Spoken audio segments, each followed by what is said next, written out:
increase your focus. Before starting the video, please like, share, and subscribe to the channel. Once upon a time, there lived an emperor who ruled over a prosperous kingdom. He had everything that one could desire: riches, loyal subjects, a vast palace, and peace within his realm. Yet, despite having all material comforts, the emperor was deeply troubled. No matter how hard he tried, he couldn't focus on anything. His mind wandered aimlessly, and every time he began a task, he was easily distracted by new thoughts and ideas. He would start a project with enthusiasm, but before long, his attention would shift to something else. This lack of focus troubled him greatly. The emperor consulted with wise men and scholars, seeking advice on how to control his mind. He visited neighboring kingdoms, hoping someone could help him regain his concentration. Many offered various techniques and practices. Some told him to meditate. Others recommended certain diets, and still others suggested different rituals. The emperor tried them all but found no peace. His mind remained as restless as ever, and he became more and more frustrated. One day, a messenger came to the emperor with news of a renowned Buddhist monk who lived in a small ashram on the outskirts of the kingdom. This monk was said to possess great wisdom, and people from all over came to seek his advice.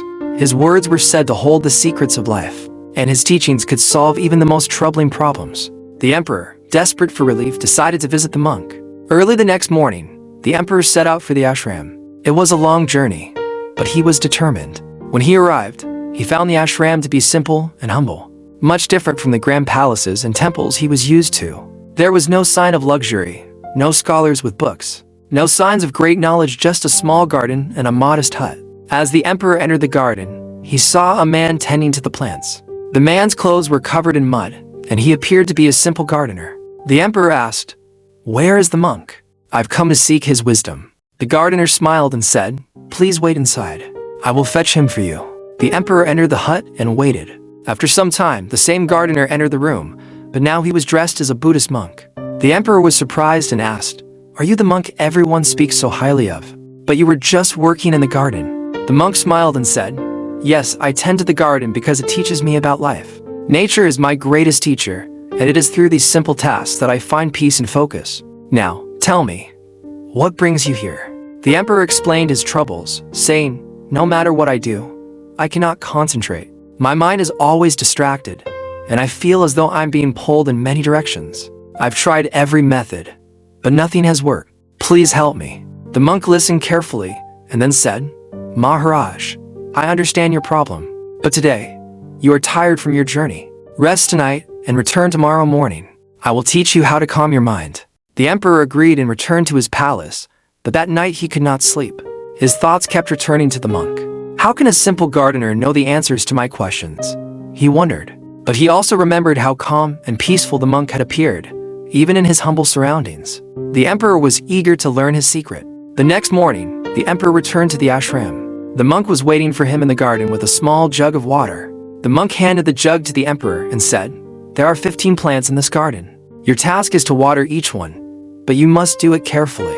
While you are watering the plants, you must focus entirely on the task. If any thoughts come into your mind, you must stop and start again from the first plant. You must keep your attention on the water and the plants. Once you have watered all 15 plants without distraction, come back to me, and I will answer all your questions." The emperor thought this task would be easy. After all, it was just watering plants. He began with the first plant, carefully pouring water. As he moved to the second plant, he felt confident. But by the time he reached the third plant, his mind began to wander. He thought about the garden in his palace and the beautiful flowers that grew there. Realizing that his mind had drifted, the emperor remembered the monk's instructions. He returned to the first plant and began again. This time, he managed to water 5 plants before his thoughts strayed again. He began thinking about the affairs of his kingdom, about the ministers, and the decisions waiting for him. Frustrated, he returned to the first plant once more. Over and over, the emperor tried to water all 15 plants, but each time his mind wandered. Hours passed, and the sun began to set. Despite his best efforts, the emperor could not complete the task. He felt defeated. That evening, the monk returned to the garden and found the emperor sitting by the plants, deep in thought. The monk smiled and said, "Maharaj, I see that you have been honest in your efforts. You have tried again and again without giving up, and for that, I commend you." The emperor sighed and said, "But I have failed. I couldn't focus. Every time I tried, my mind was filled with distractions." The monk sat beside the emperor and said, "You did not fail. You have taken the first step toward understanding. When our mind is restless, it cannot focus on anything, no matter how simple the task. The key is to recognize when your mind is wandering and gently bring it back to the present moment. The emperor asked, "But how can I do that? My thoughts seem uncontrollable." The monk replied, "Your mind is like a river. It flows constantly, sometimes calmly, sometimes turbulently. But just as you cannot stop the river from flowing, you cannot stop your thoughts from rising. What you can do is guide your attention. Instead of trying to suppress your thoughts, observe them. Acknowledge their presence, but do not get carried away by them. When you notice that your mind has wandered, gently bring it back to the present moment, just as you did with the plants today." The emperor listened carefully. "But how do I stay focused when my mind is filled with so many thoughts?" The monk smiled and said, "By practicing mindfulness, pay attention to your breath. Notice how it moves in and out of your body. This simple act of observing your breath will bring you back to the present moment. Whenever you feel distracted, return to your breath. Over time, this practice will strengthen your ability to focus and your mind will become calm." The emperor thanked the monk and promised to practice this technique. Over the following weeks, the emperor diligently focused on his breath and observed his thoughts without judgment. Slowly, he began to notice a change. His mind, once filled with endless distractions, became clearer. He could focus on his tasks without being pulled in multiple directions. His work became more efficient, and he found a sense of peace he had never known before. From that day on, the emperor embraced the monk's teachings, and his life was transformed. He no longer saw tasks as burdens to be completed quickly, but as opportunities to practice mindfulness and stay present.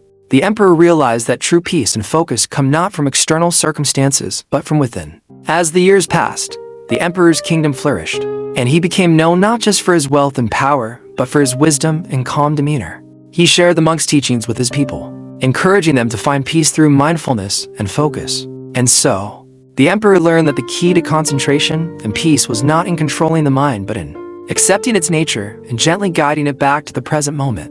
Through this practice, he found the clarity and calm he had long sought, and his life became a testament to the power of mindfulness. If you are enjoying this video, please subscribe to the channel.